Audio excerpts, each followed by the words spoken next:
ओम नमो भगवते वासुदेवाय। आज की कहानी हमारे पूज्य गुरुदेव दक्षिणी बाबा के मुंह से सुनाई हुई कहानियाँ बड़ी शिक्षाप्रद है। दक्षिणी बाबा बुलंदशहर जिले के गांव मंगलपुर के जंगल में एक छोटी सी झोंपड़ी में रहा करते थे। बड़े तपस्वी संत थे। मैंने स्वयं भी परिवार सहित उनसे ही गुरु दीक्षा ली थी। एक बार की बात है कि वहाँ मैं भी बैठा था। उसी समय 6-7 युवक वहाँ आकर एक तरफ को बाबा को प्रणाम करके अलग बैठ गए। गुरुदेव ने उन्हें देखकर अपने पास बुलाकर यह कहानी सुनाई थी। देखो, बाबा बोले, बहुत पुरानी बात है। एक छोटे से राज्य में एक राजा था और वह अपने दरबार में अपने दरबारियों से नई नई बातें पूछा करता था। एक दिन उसने अपने दरबार में सभी दरबारियों से अलग अलग पूछा कि हमारे राज्य में बसे सबसे ज़्यादा परिश्रम करके खाने वाले और अपने परिश्रम से ही कमाए हुए धन को अपना धन समझने वाले कौन कौन लोग हैं, कैसे लोग हैं। तो किसी ने कुछ कहा, लेकिन उत्तर सबका अलग अलग था। तब एक दिन राजा ने चुपचाप अपने विश्वसनीय सैनिकों से एक रात को एक बड़ा भारी पत्थर नगर के मुख्य रास्ते पर नगर के बाहर रखवा दिया तथा उस भारी पत्थर के नीचे एक सोने के सिक्कों की भरी हुई थैली भी रखवा दी और स्वयं कुछ 2-4 सैनिकों के साथ वहीं इधर उधर झाड़ियों में छिपकर बैठ गया। तो रास्ते में बहुत से लोग आए और गए, लेकिन पत्थर से अलग हटकर आते जाते रहे।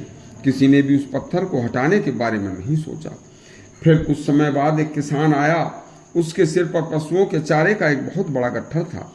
उसने रास्ते में रखा पत्थर देखकर सिर से चारे का गट्ठर उतारकर नीचे रखवाकर पत्थर को हिलाने की कोशिश की तो पत्थर हिल गया। बस उसने धीरे धीरे हिलाकर बड़ी मेहनत से उस पत्थर को रास्ते से अलग हटा दिया। भारी परिश्रम करने के बाद किसान उस भारी पत्थर को रास्ते में से हटाने में जब कामयाब हो गया तो बहुत देर तक पत्थर को हटाने में इतना श्रम किया कि किसान पसीनों में लथपथ हो गया था और थक कर वह पत्थर हटाने के बाद रास्ते से किनारे पर जाकर कुछ देर के लिए श्वास लेकर सस्ताने लगा। फिर उसने पत्थर के नीचे एक दबी हुई थैली नजर आई तो उसने उठाकर उसे खोलकर देखा तो उसमें सोने के सिक्के भरे हुए थे। किसान ने सोने के सिक्के देखकर थैली को वहीं पर रख दिया, उसी स्थान पर जहां से उठाई थी, और अपना पशुओं का गट्ठर उठाने के लिए कोशिश करने लगा। लेकिन किसान थक चुका था।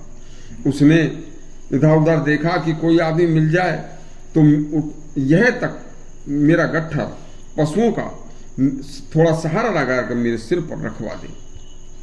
बस उसने देखा कि सामने से झाड़ी में से निकलकर भेष बदलकर आता हुआ एक आदमी वही राजा था, आ रहा है। किसान ने उसको आवाज लगाई कि भैया जरा मैं थक गया हूँ, मेरे सिर पर इस गट्ठर पर सहारा लगा दो और मेरे सिर पर रखवा दो, आपकी बड़ी कृपा होगी। इसके बाद राजा के सैनिक भी आ गए और राजा जैसे ही नजदीक आया तो किसान ने राजा को पहचान लिया।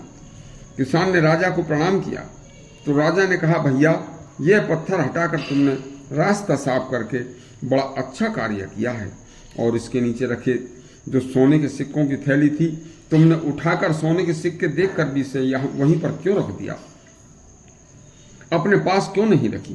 किसान बोला, महाराज यह मेरी नहीं है तो फिर मैं किसी दूसरे के धन को क्यों लूं, अपने परिश्रम से कमाए धन पर ही तो मेरा अधिकार है।